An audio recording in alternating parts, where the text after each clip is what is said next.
Bonjour et bienvenue sur la chaîne du site Par la foi. J'aimerais aujourd'hui vous parler d'une découverte fascinante qui a été faite récemment et qui a fait parler d'elle. Et pour cela, je vous propose d'abord un petit retour dans le passé. À la fin du 19e siècle, deux Anglais ont découvert en Égypte, à côté de la ville d'Oxyrhynchus, un site archéologique regorgeant de manuscrits anciens. Depuis sa découverte, il y a plus de 125 ans, le site continue de livrer de nouveaux manuscrits alors que les recherches avancent. C'est grâce à ce site notamment que nous avons eu accès aux premiers manuscrits bibliques sur papyrus. C'est au point que 40% des manuscrits sur papyrus que nous avons pour la Bible viennent de là-bas. Il y a quelques années, l'un des plus anciens papyrus de l'évangile de Marc a été découvert à Oxyrhynchus. Les manuscrits bibliques ne sont toutefois pas les seules choses découvertes sur ce site. Entre autres choses, des manuscrits de livres apocryphes, comme les Actes de Paul, les Actes de Pierre, l'Évangile de Thomas, etc., ont été découverts là-bas. Récemment, toutefois, une nouvelle découverte a fait le buzz. On aurait mis à jour sur ce lieu un très ancien manuscrit d'un nouvel évangile. Alors, expliquons un peu cette découverte, puis débrouillons les choses pour savoir ce qu'on peut en retenir. Le manuscrit découvert porte le nom barbare de P. Oxy 5575. P pour papyrus, Oxy pour Oxyrhynchus, et puis sa numérotation. Le papyrus est très petit, étant un fragment de 8 cm sur 10 environ. Il ne contient donc que quelques phrases.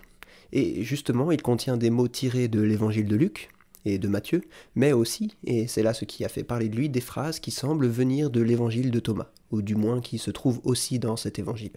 Alors, comment comprendre un tel texte et qu'est-ce que cela nous apprend sur les premiers chrétiens ? Avant de parler de premiers chrétiens, il convient de préciser la date de ce manuscrit, de quel premier chrétien on parle. Les éditeurs proposent de le dater du IIe siècle, ce qui serait extrêmement tôt, équivalent à nos manuscrits les plus anciens du Nouveau Testament. D'autres vont jusqu'à suggérer le IVe siècle.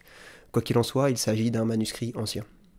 Or, lorsque l'on considère les écrits des pères apostoliques, les premiers auteurs chrétiens après les apôtres, et si vous ne savez pas de quoi je parle, consultez nos vidéos sur ce sujet, on constate donc chez ces pères apostoliques qu'il existe déjà chez eux, de manière courante, des regroupements, des mises côte à côte de textes tirés d'évangiles différents. Justin Martyr, par exemple, fait cela. En fait, les chercheurs ont pu mettre en évidence l'existence de codex miniatures, des sortes de livres de poche que les chrétiens prenaient avec eux dans leur voyage ou chez eux, et qui contenaient des versets tirés des évangiles, mais aussi des paroles attribuées à Jésus qui ne se trouvaient pas dans les évangiles. Si vous vous souvenez bien, je vous ai dit que le manuscrit découvert contenait notamment des mots en commun avec l'évangile de Thomas. Eh bien, plusieurs pensent en fait que cet évangile de Thomas n'est rien d'autre qu'un de ces codex. En effet, en le lisant, il ne s'agit pas d'un évangile au même sens que les 4 du canon biblique, racontant la vie et les enseignements du Christ. Il s'agit simplement d'un recueil, assez bref d'ailleurs, de paroles attribuées au Christ, pour certaines originales et pour d'autres présentes dans les évangiles canoniques. On peut aisément le lire en ligne, et si vous le consultez, vous pourrez constater qu'il ne contient pas un enseignement mystérieux et secret que les chrétiens auraient voulu cacher, mais simplement des paroles de Jésus dont certaines n'ont pas un sens évident. Alors, cette découverte, aussi intéressante qu'elle soit, n'est pas une si grande nouveauté que cela. Elle vient confirmer l'existence de livres de poche contenant des paroles du Christ chez les chrétiens, ou du moins l'existence de textes dans les premiers siècles qui regroupent des paroles du Christ issues de sources variées. Il ne faudrait pas croire que ces codex rapportant des paroles tirées de diverses sources impliquent que les chrétiens n'étaient pas au clair sur la liste des évangiles canoniques.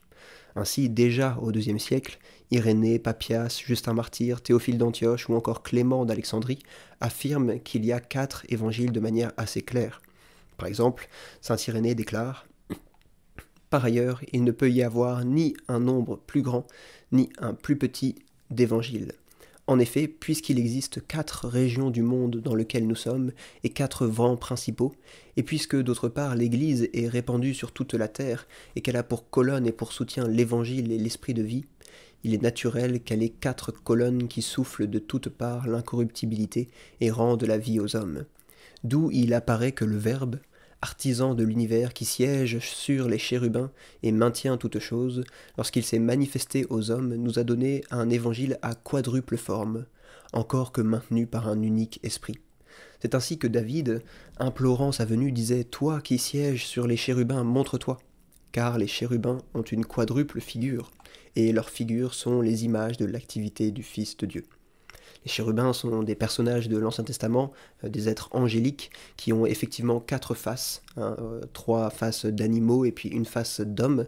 Et Irénée se fonde sur une analogie entre les chérubins et les évangiles pour expliquer un peu qu'il y a 4 évangiles et pourquoi il y en a 4.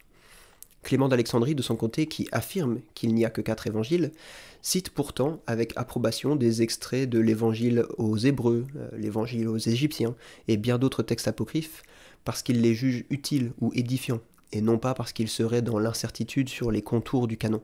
Ainsi, les pères étaient ouverts à l'idée de citer des textes en dehors du canon, mais ils étaient conscients que ces livres n'étaient pas canoniques. Tous les apocryphes ne se valent pas, certains sont des écrits pieux, vraisemblablement chrétiens, d'autres sont des écrits hérétiques, gnostiques, qui empruntent le nom d'un apôtre. Voilà, une découverte qui a fait parler d'elle et qui n'est probablement pas la dernière sur ce riche site d'Oxyrhynchus, une découverte qui me permet de vous parler de ces livres de poche regroupant des paroles du Christ qui circulaient parmi les premiers chrétiens. Si vous voulez en apprendre plus sur l'histoire des premiers chrétiens, je vous invite à suivre nos vidéos sur les pères de l'Église qui vous feront découvrir leurs écrits, leur vie et bien d'autres choses encore. À bientôt.